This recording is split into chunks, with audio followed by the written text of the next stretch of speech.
Hello, Cheryl here, the No Sugar Coach. Welcome to video number 2 of my Feast on Wellness series. In my last video, I talked about artificial sweeteners and natural sugar replacements and how they fit or don't fit into your diet.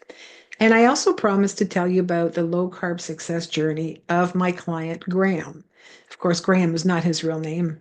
I would never share personal information about a client, obviously. But Graham is in his mid 60s. He recently retired. He has a great love for the great outdoors. He hunts, he plays golf, and enjoys other fun activities that retirement provides. Now, when Graham came to me, he was having a heck of a time getting weight off, and even worse, he kept sabotaging all of his best efforts.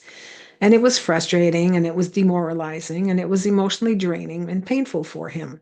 So in our initial discovery call, we had a long chat actually, and he gave me, background information and fleshed out his story.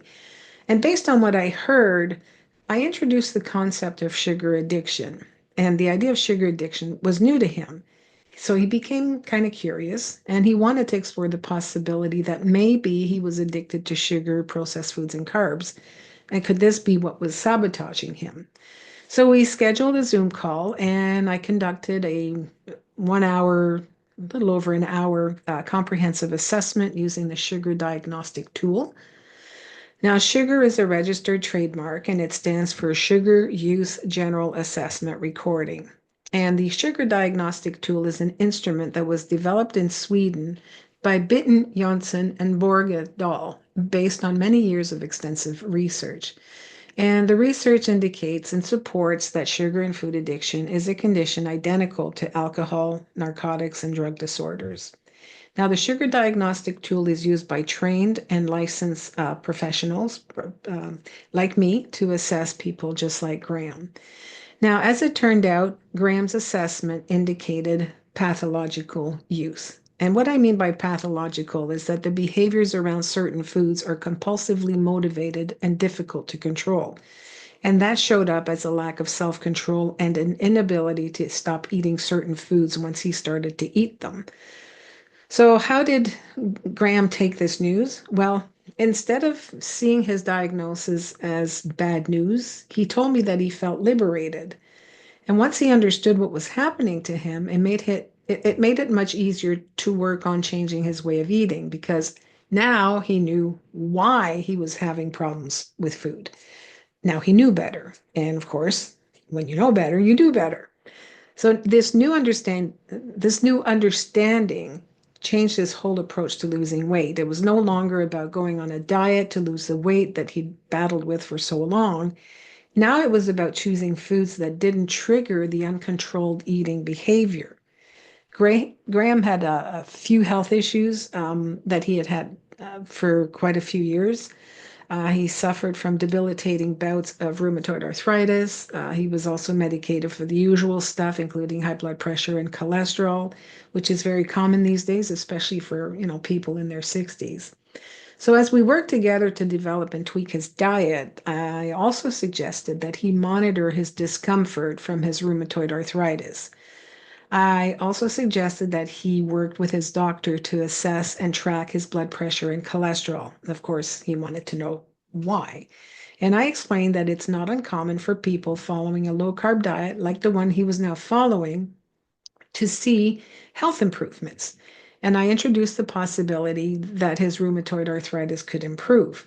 I also told him it might be possible to reduce or eliminate the blood pressure medications and the cholesterol lowering medications that he was on. And of course, I stressed how important it was for him to work with his doctor, on this. Don't just take my advice. There was some skepticism at first, but that soon changed. So within just a few weeks, he was noticing that the inflammation in his body was greatly reduced and the arthritis flare-ups were fewer and less severe. And he was losing weight. And he was way less hungry. He had no need for snacks between meals. And he could even skip some meals altogether, like he would forget to eat lunch sometimes. He no longer needed to stop on the way home for a snack before dinner. So not only was he seeing signs of improved health and losing weight, he was also saving money. So within 6 months, he was able to come off one of his blood pressure medications with the blessing of his doctor, of course. Now, after a few more months, another blood pressure medication was stopped entirely.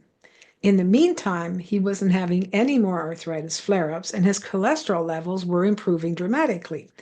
So around the 12-month mark, he was off the blood pressure medications altogether. And he was finally able to come off the statin medications for cholesterol. And that's when he realized that these statin medications were causing him inexplicable muscle pains. These muscle pains have vanished now that he stopped taking the statins. Now, he is on the minimal dose for his rheumatoid arthritis. I think that's something he'll be on for the rest of his life. But he has lost over 40 pounds and he wears size 32 waist pants. That's a size he has not seen since high school. His family doctor is dumbfounded by the transformation, and his rheumatologist is absolutely delighted. So, what did Graham do to cause all of this to happen? Well, besides following a moderate carbohydrate diet, he maintained a winner's mindset. He identified what he wanted to achieve and why. He changed the way he ate and he changed how he viewed food. He was open to learning about food and the role it played in his life, both physically and mentally, and this reinforced his why. He chose to work with me as his coach, so he had great resources and an accountability partner, for support. Now he became very good at choosing the right foods, even in social situations that were challenging.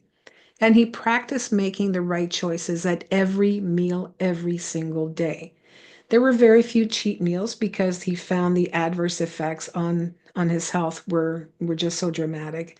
It was just not worth it to deviate from his chosen food plan. So the setbacks were merely seen as lessons and opportunities to do better, and this is a winner's mindset. He implemented the recovery tools and techniques that he learned with me so he could navigate life without turning to food during times of stress or other triggering events.